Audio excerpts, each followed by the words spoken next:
Oi, pessoal do nono ano, tudo bem com vocês? Então, assim, ó, nós vamos iniciar agora o capítulo, né? O primeiro capítulo do livro.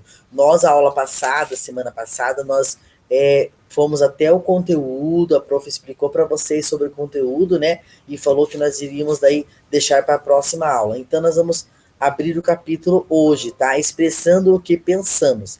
Aqui é o seguinte, gente. Muitas das vezes você expressar o que você sente, você tem que tomar muito cuidado.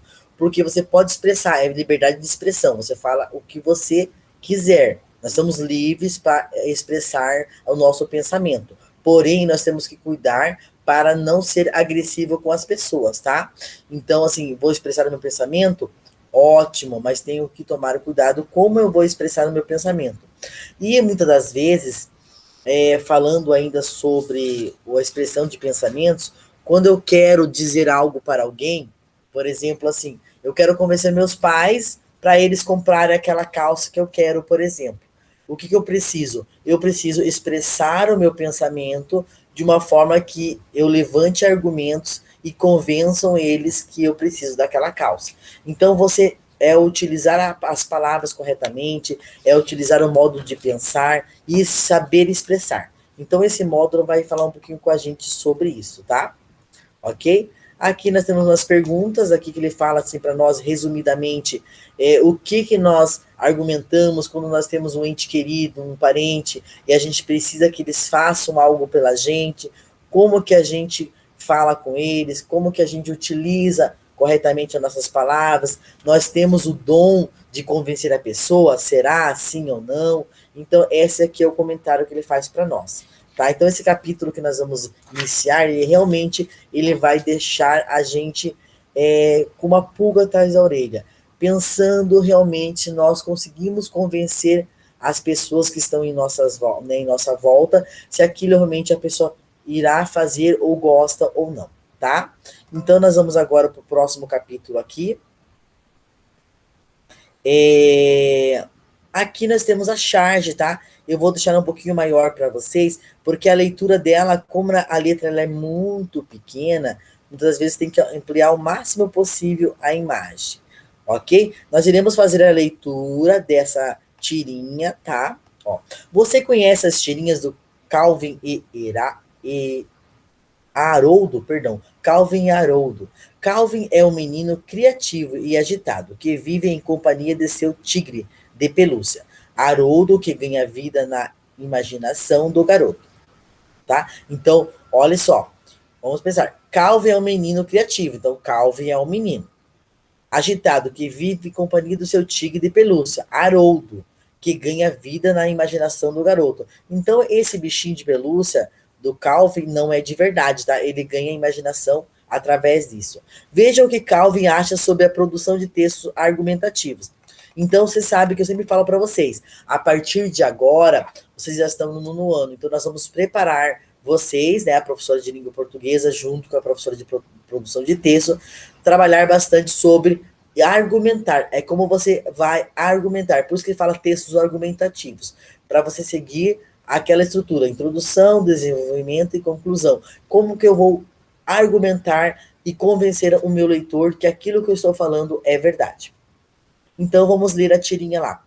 Eu detestava escrever essas redações, mas agora eu gosto.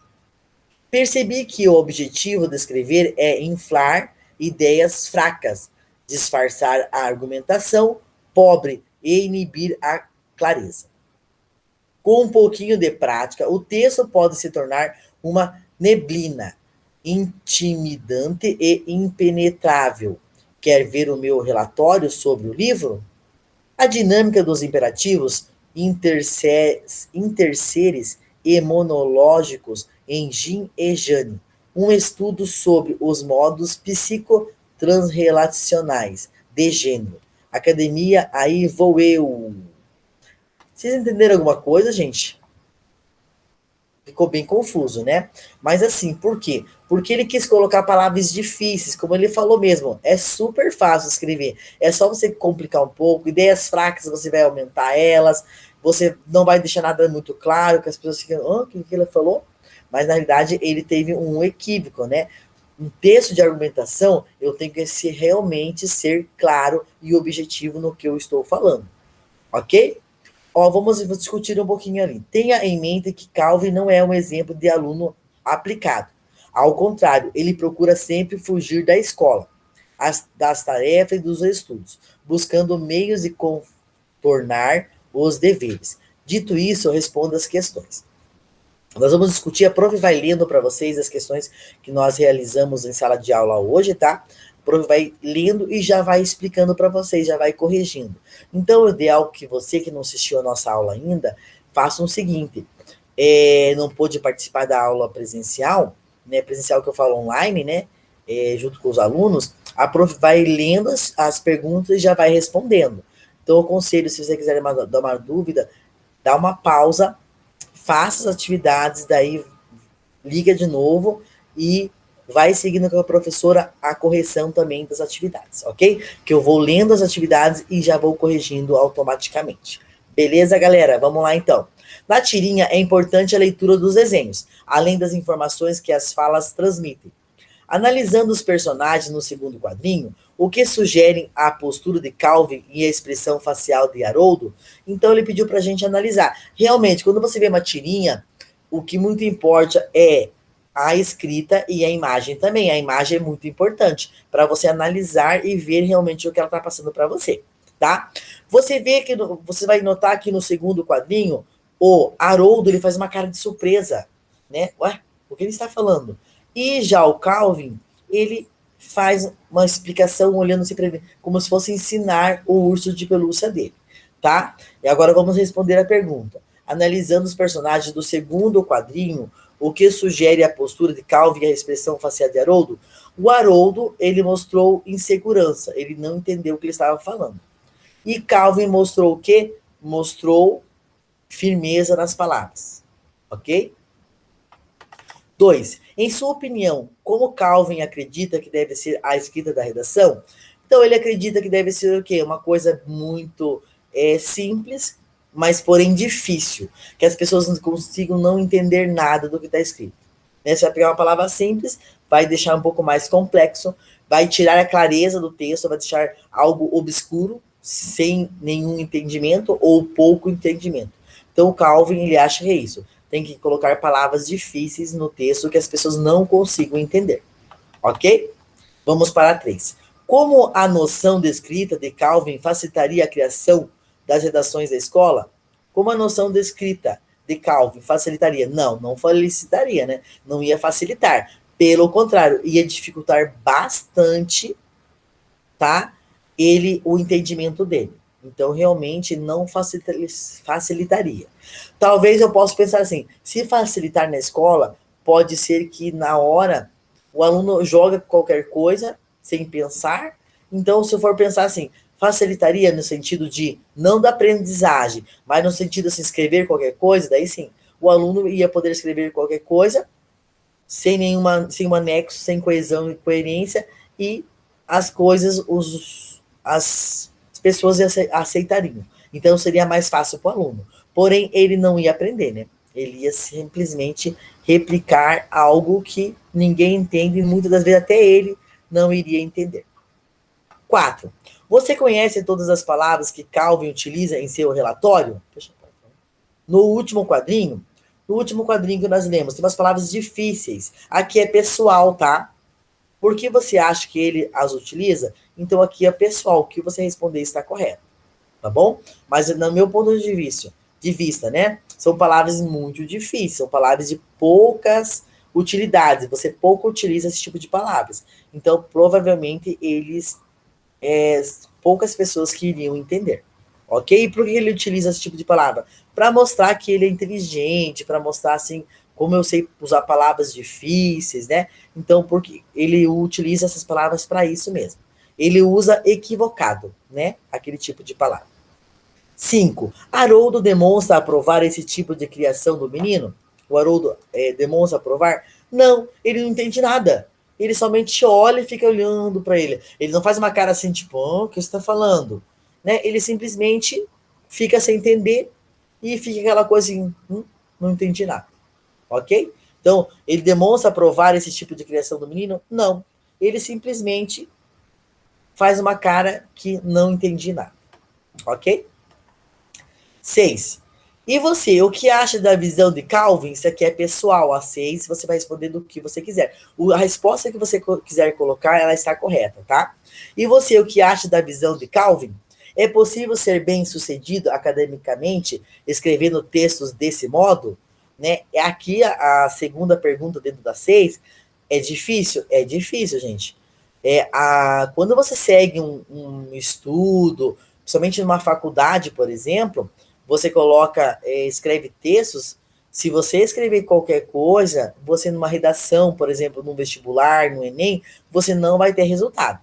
Então, é preciso você escrever corretamente, tá? É preciso você escrever corretamente e você saber o que você está escrevendo.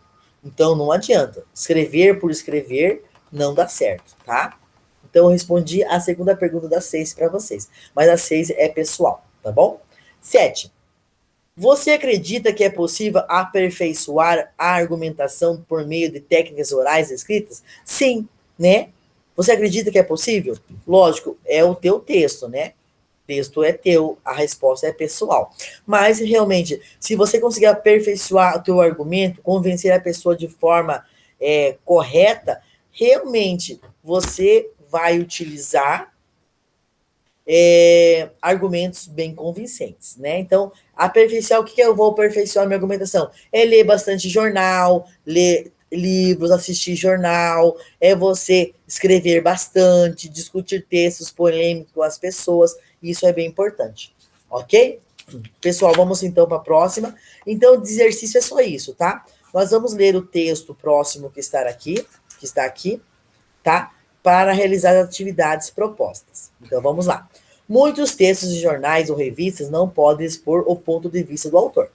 Então por quê? Porque geralmente é uma notícia, eu não posso pôr o meu ponto de vista. Eu apenas tenho que me colocar, né, sem colocar o meu ponto de vista. Agora, procure se lembrar das ocasiões em que leu um jornal ou mesmo assistiu a um telejornal. Quantas vezes você vê comentários pessoais sobre um tema? Com certeza a sua resposta será não sempre, mas também não deve ser nunca, né? Às vezes pode acontecer algum comentário bem sucinto de um ponto de vista de alguém, ok? Então nós vamos ler o texto a seguir aqui para nós realizarmos atividades que está passando para nós logo em diante, tá? Vamos lá então, sigam a leitura com a professora. Por que procurar ETs é bom para a ciência e a sociedade? Buscar vida em outros planetas fomenta a tecnologia e a inovação e traz à tona o melhor da ciência, mesmo que no final não exista ninguém lá fora. Há uma espécie comum na fauna das redes sociais, é o comentarista que não se conforta com os gastos em ciência. Não se conforma, perdão, com os gastos em ciência, que não se revertem diretamente em descobertas classificadas como úteis, por úteis. Entenda a cura do câncer. Entenda a cura do câncer, a solução para a miséria da África ou algo do tipo. Esse leitor acha que não tem cabimento apontar antenas para o céu em busca de ETs, enquanto os hospitais públicos do Rio não têm antibióticos. Logo de cara, o argumento não é tão ruim assim. Afinal, utilidade prática é um ótimo critério para investir dinheiro público. Pena que ele quase nunca foi adotado. Prova disso é que, de 1940 em diante, os Estados Unidos, sozinhos, gastaram pelo menos 5,48 trilhões de dólares em armamentos nuclear. Isso foi só 7% do custo total da birra com a União Soviética. Também foi necessário projetar os mísseis e bombas que levariam essas bombas por aí, é claro. Cada unidade de bombardeiro invisível, B-2 Spirit, que só foi terminado em 1997, ano após a queda do Muro de Berlim, saiu por 2,1 bilhões de dólares. Próxima página. Agora vamos visitar o mundo ideal. Você já pensou como seria legal se nós pudéssemos dar grandes saltos tecnológicos sem matar ou ameaçar matar? Uma pá de gente no processo? Notícia boa, isso já é possível há um tempão. O nome é ciência, que, diga-se de passagem, sai bem mais barato que explodir os outros. A guerra é boa para a tecnologia e a inovação por uma série de motivos. Um dos principais é sua capacidade de unir especialistas de várias áreas, que, em tempos de paz, não se encontrariam nos corredores da universidade. Cartógrafos, criptógrafos, engenheiros, médicos e cientistas. Políticos se veem obrigados a colaborar sob pressão para alcançar soluções. Foi isso nesse ambiente que gênios como Marie Curie e Alan Turing colocaram suas criações à prova. Hoje, na feliz ausência de um conflito armado de grande escala, um dos jeitos mais fáceis de unir pessoas de diferentes especialidades é buscar alienígenas ou tentar imaginar como eles seriam, uma área de pesquisa conhecida como astrobiologia. Talvez o maior presente que a astrobiologia possa nos dar é uma visão de mundo nova, mais humilde, que reconheça o real tamanho e o lugar da Terra e o quanto a existência da espécie humana e sua curiosidade são, por si só, algo digno de atenção, perdão. E, como este é um artigo de opinião, preciso, é óbvio, terminar com uma citação. O aspecto mais triste da vida hoje é que a ciência acumula conhecimento mais rápido que a sociedade acumula sabedoria. Quem disse foi Isaac Asimov e não eu. Ok? Aqui, gente, é um texto de opinião, tá? Ele começou a falar uma notícia, algo que acontecia, tá? Mas, visando aqui, ó, quem que foi o Isaac, ó? Nasceu na Rússia, mas cresceu em Nova York, nos Estados Unidos. Foi escritor e bioquímico e escreveu várias obras de ficção científica, divulgação científica. É considerado um dos 3 maiores escritores da ficção científica. Entre suas obras mais conhecidas estão a Trilogia da Fundação, O Homem Bicentenário e Eu. Roubou essas últimas adaptações para o cinema.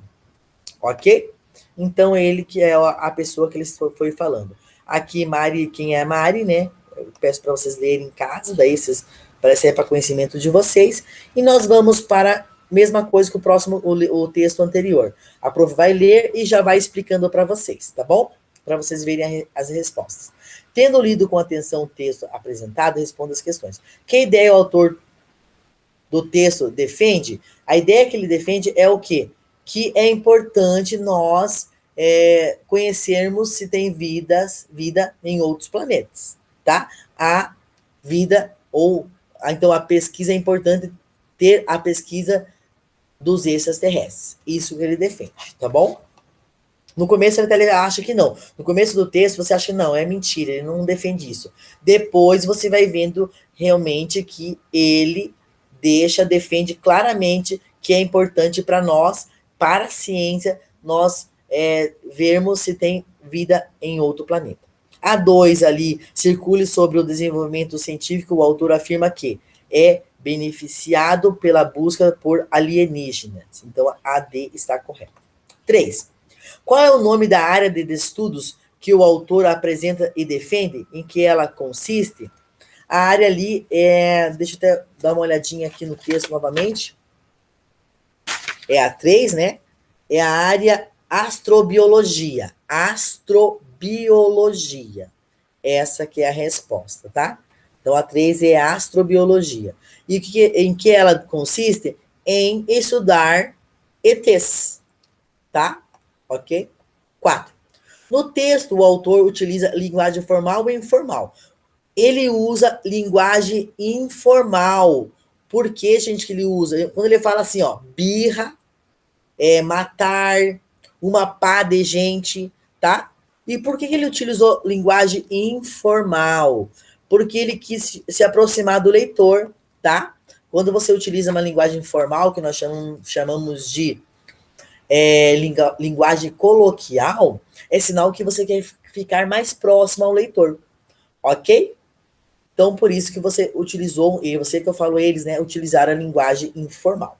Galerinha, queridos da prof, vamos para sim, tá bom? Por isso que eu aconselho vocês, sempre darem pausa, a prof lê, dá pausa, responde, daí você vê a resposta, ver se está correto. Por que o autor opta por essa linguagem? Quais são suas consequências?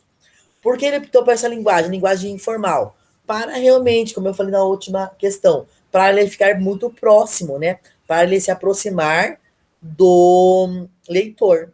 E quais são as suas consequências se você ficar próximo ao leitor? Você vai fazer com que o leitor goste do teu texto, ok? Fique mais próximo a você, a sua ideia. Por isso que é legal você ser informal muitas das vezes, tá bom? 6. Leia o box Língua em Uso, em que há uma explicação sobre o que é metalinguagem, tá? Então, metalinguagem é você, dentro do teu texto, você falar uma opinião, você citar algo sobre você, tá? Por exemplo, aqui, ó, tipos de linguagem se refere diretamente a si. Então, você fala sobre você. Vamos a um exemplo ali, ó. Quando o Manuel Bandeira diz, eu faço versos como quem morre. Eu faço versos como quem morre. Ele está querendo convencer a pessoa, tá? Utiliza o recurso metalinguístico, pois enquanto escreve versos, fala da própria escrita da poesia. Ele faz um comentário daquilo que ele está escrevendo muito. Por exemplo, eu escrevo versos não muito legais, porém eu gosto, mas quero que você entenda que o que eu estou escrevendo não é tão agradável ou não é tão desagradável. Então, esses comentários que eu coloco dentro do texto, tá? Como se eu comento algo que eu estou escrevendo, ok? Daí ele fala assim, no trecho, quando que ele faz isso no trecho? Ó, quando ele faz assim, ó, é como se esse é um artigo de opinião, preciso é óbvio terminar com uma citação. Bem no finalzinho lá, quando ele fala que preciso terminar com uma citação, tá? Essa é a parte que ele, bem no finalzinho lá, quando ele faz o comentário, preciso terminar com uma citação. Quando ele fala aquilo, ele tá fazendo uma metalinguagem. Não vou achar lá que não demora muito, tá? Mas aí você sabe que a resposta é essa, tá? Vamos para a 7, tá quase acabando, pessoal. Vamos para a 7. 7. Que efeito é alcançado quando o autor afirma? Quem disse foi Isaac? Que efeito é alcançado? Quando ele fala isso, ele quer reforçar a importância da frase, porque não é qualquer pessoa que falou, foi fulano de tal. Tá? Então, quando ele quis reforçar de algo positivo, isso é muito importante no texto de opinião, de argumentativo, tá? Porque quando você vai argumentar algo e você fala de alguém importante, um médico, um cientista, ele reforça mais a sua fala. Então é importante, por isso que ele utilizou, para reforçar a fala ali. 8. Um possível recurso de convencimento é apresentar um contra-argumento, ou seja, argumento daqueles que pensam o oposto do que você acredita e defende, e enfraquecê-lo, demonstrando sua fragilidade ou inverdade. O autor utiliza esse recurso? Sim. No começo ele fala você que critica as pessoas que pesquisam sobre os ETs, você acha que realmente as pessoas que estão morrendo precisam investir em saúde, né? No comecinho do texto, no primeiro parágrafo, ele fala sobre isso. Então, ele fez um jogo, tá? Ele colocou, dá a entender que ele realmente está a favor disso, de você investir em remédios, em pessoas morrendo de câncer, e não investir em ETs. Então, no começo ele fala isso, daí no segundo, terceiro parágrafo, ele já virou o oposto. Ele faz esse jogo? Sim. Em que momento? Quando ele no primeiro parágrafo ele fala algo, depois no segundo e terceiro parágrafo ele muda a sua ideia. Ok? 9. Segundo o autor, o que a guerra e a busca por alienígenas trazem em comum para o avanço científico? Porque as guerras que trazem em comum o alienígena, quando você estuda uma vida fora do planeta, de repente você pode ter algo melhor.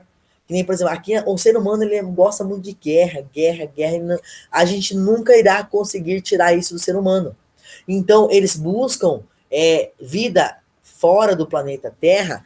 Por quê? Porque eles querem que as pessoas, de repente, talvez em outro local, consiga outros seres, né, outros seres terrestres que não vivem na Terra, possam ter um outro estilo de vida. Então, por isso que eles querem, no fundo, acabar com as guerras e buscar algo melhor. E eles acham que, estudando os alienígenas, eles podem ter a resposta. Ok? A 10 aí a gente discute nós mesmos, né?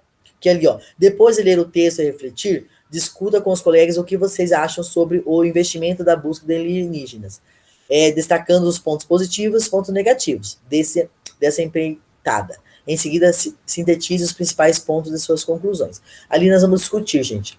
Então, tem ponto positivo, que de repente é legal você saber coisas do outro mundo, né? O outro universo, galáxias, outras pessoas que podem morar. É legal. Mas o ponto negativo é realmente que você acaba investindo muito dinheiro em algo que você não sabe se realmente existe ou não. Ok? E 11. Sobre a busca por vida extraterrestre, você acredita haver vida fora do planeta Terra? Justifique a sua resposta. Se sim, você vai justificar que sim. Se não, você vai colocar que não. E no finalzinho, gente, a prof só explicou rapidamente para os colegas sobre o que? Coesão textual, tá? Quando você vai escrever um texto, você não pode fazer igual Calvin, que escreveu qualquer coisa. Você tem que realmente dar sentido. Por exemplo, não ficar falando ela, você usar os pronomes corretamente, usar palavras sinônimas. Isso é bem importante, tá? Então, pessoal, então essa aula foi discutido somente isso, tá? Sexta-feira nós vamos falar um pouco mais sobre os pronomes e as suas utilidades no texto, tá bom, gente? Então, boa noite para vocês, boa final de tarde, até sexta-feira.